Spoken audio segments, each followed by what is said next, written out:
छत्तीसगढ़ की सियासत में इस वक्त एक ऐसा राजनीतिक भूचाल आया है जिसकी तपिश रायपुर से लेकर दिल्ली और नागपुर तक महसूस की जा रही है। मामला किसी छोटे मोटे नेता की कहासुनी का नहीं है, बल्कि देश की राष्ट्रपति, छत्तीसगढ़ के मुख्यमंत्री और आदिवासी स्वाभिमान से जुड़ा हुआ है। नमस्कार, उज्जवल भूमि देख रहे हैं आप अभिषेक दुबे के साथ। पूर्व मुख्यमंत्री भूपेश बघेल ने एक ऐसा तीखा तीर चलाया है जिसने सीधे सत्ता के गलियारों को हिलाकर रख दिया है। भूपेश बघेल ने साफ शब्दों में कह दिया, ऐसे मुख्यमंत्री पर मैं क्या ही बोलूं। आखिर ऐसा क्या हुआ कि विश्व आदिवासी दिवस की बात पर पूर्व सीएम इतने तल्ख हो गए? क्या सच में दिल्ली या नागपुर से आए एक फोन ने मुख्यमंत्री का पूरा कार्यक्रम रद्द करवा दिया? क्या सच में आदिवासी राष्ट्रपति और आदिवासी मुख्यमंत्री होने के बावजूद आदिवासियों को एक बधाई संदेश तक नहीं मिला? आइए जानते हैं इस पूरे सियासी ड्रामे की परत दर परत सच्चाई। बात शुरू होती है 9 अगस्त यानी विश्व आदिवासी दिवस से। पूरी दुनिया में यह दिन जनजाति समाज की संस्कृति, उनके अस्तित्व और अधिकारों के सम्मान में धूमधाम से मनाया जाता है। छत्तीसगढ़ जो आदिवासी बाहुल्य राज्य है, वहां इस दिन का अपना एक अलग ही महत्व है। लेकिन इस बार के आदिवासी दिवस पर कुछ ऐसा हुआ जिसने पूर्व मुख्यमंत्री भूपेश बघेल को माइक संभालते ही हमलावर होने का मौका दे दिया। एयरपोर्ट पर मीडिया से रूबरू होते हुए भूपेश बघेल के चेहरे पर तल्खी साफ झलक रही थी। उन्होंने सीधे सीधे 2 सबसे बड़े पदों पर बैठे चेहरों को कटघरे में खड़ा कर दिया। भूपेश बघेल का सीधा आरोप है कि जब देश के सर्वोच्च संवैधानिक पद पर एक आदिवासी महिला आसीन है और राज्य के मुखिया खुद एक आदिवासी समाज से आते हैं, तो फिर दुनिया भर के आदिवासियों को इस खास मौके पर बधाई देने में कंजूसी क्यों की गई? क्या एक ट्वीट करना भी इतना भारी पड़ गया था? यह सवाल उठाते हुए बघेल ने इसे सीधे आदिवासियों के आत्मसम्मान से जोड़ दिया। बात सिर्फ एक ट्वीट या बधाई संदेश तक ही सीमित नहीं रही। भूपेश बघेल ने अपनी सरकार के दिनों को याद करते हुए वर्तमान सरकार की नीयत पर ही बड़ा प्रश्न चिन्ह लगा दिया। उन्होंने याद दिलाया कि जब छत्तीसगढ़ में कांग्रेस की सरकार थी, तब 9 अगस्त को सिर्फ एक कैलेंडर की तारीख नहीं माना जाता था, बल्कि इसे बड़े राजकीय त्योहार की तरह मनाया जाता था।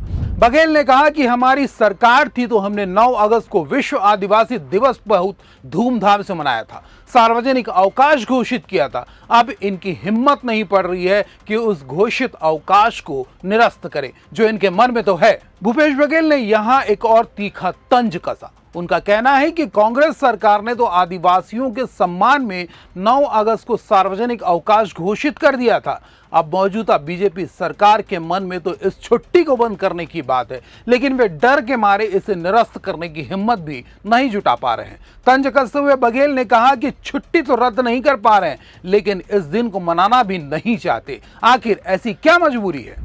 भूपेश बघेल ने सिर्फ बधाई न देने का आरोप नहीं लगाया, बल्कि उन्होंने एक ऐसा दावा किया जिसने राजनीतिक गलियारों में खलबली मचा दी।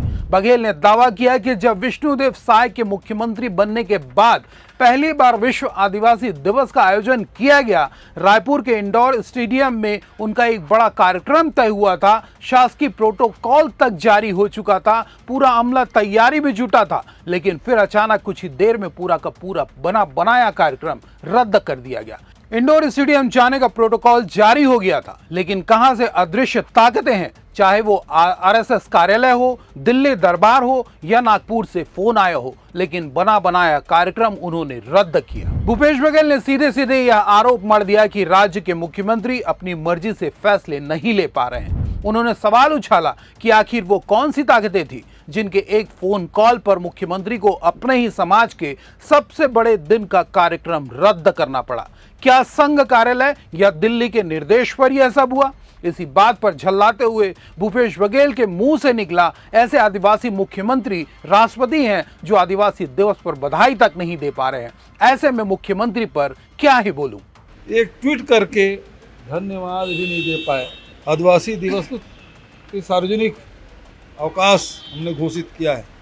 अब इसकी हिम्मत नहीं पड़ रही है को अवकाश जो घोषित किए हैं उसको निरस्त करने की। मुख्यमंत्री के बारे में क्या कहें? भूपेश बघेल के इस आक्रामक बयान के पीछे छत्तीसगढ़ का गहरा राजनीतिक गणित छिपा है। छत्तीसगढ़ की 90 विधानसभा सीटों में से 29 सीटें आदिवासियों के लिए आरक्षित हैं। 2023 के चुनावों में बीजेपी ने बस्तर और सरगुजा के आदिवासी इलाकों में जबरदस्त जीत हासिल की थी। इसी जनादेश का सम्मान करते हुए बीजेपी ने विष्णुदेव साय को राज्य की कमान सौंपी, जो छत्तीसगढ़ के पहले आदिवासी मुख्यमंत्री बने। ऐसे में कांग्रेस और भूपेश बघेल लगातार यह साबित करने की कोशिश में जुटे हैं कि बीजेपी का आदिवासी नेतृत्व सिर्फ प्रतीकात्मक है। उनका कहना है कि चेहरे भले ही आदिवासी समाज के हों, लेकिन चाबी और रिमोट कंट्रोल कहीं और है। भूपेश बघेल इस मुद्दे को उठाकर सीधे आदिवासी वोट बैंक के दिल में यह बात बैठाना चाहते हैं कि मौजूदा सरकार उनके अधिकारों और स्वाभिमान को लेकर गंभीर नहीं है। एक तरफ पूर्व मुख्यमंत्री भूपेश बघेल की तीखे तथ्य और सनसनीखेज आरोप हैं, तो दूसरी तरफ सत्ता पक्ष का अपना तर्क। क्या सच में आदिवासी दिवस पर एक ट्वीट न होना महज एक चूक है, या इसके पीछे कोई गहरी राजनीतिक सोच? क्या मुख्यमंत्री का कार्यक्रम किसी अदृश्य ताकत के फोन कॉल पर रद्द हुआ था, या फिर भूपेश बघेल इस मुद्दे पर अपनी खोई हुई राजनीतिक जमीन तलाशने के लिए बयानबाजी कर रहे हैं? आप इस पूरे मामले पर क्या सोचते हैं? क्या पूर्व मुख्यमंत्री भूपेश बघेल के आरोपों में आपको दम नजर आता है? अपनी राय हमें कमेंट सेक्शन में लिखकर जरूर बताएं। अगर आपको यह रिपोर्ट पसंद आई हो तो वीडियो को लाइक करें, अपने दोस्तों के साथ शेयर करें और छत्तीसगढ़ की हर छोटी बड़ी राजनीतिक खबर को सबसे सटीक अंदाज में देखने के लिए हमारे चैनल को सब्सक्राइब करना ना भूलें। नमस्कार।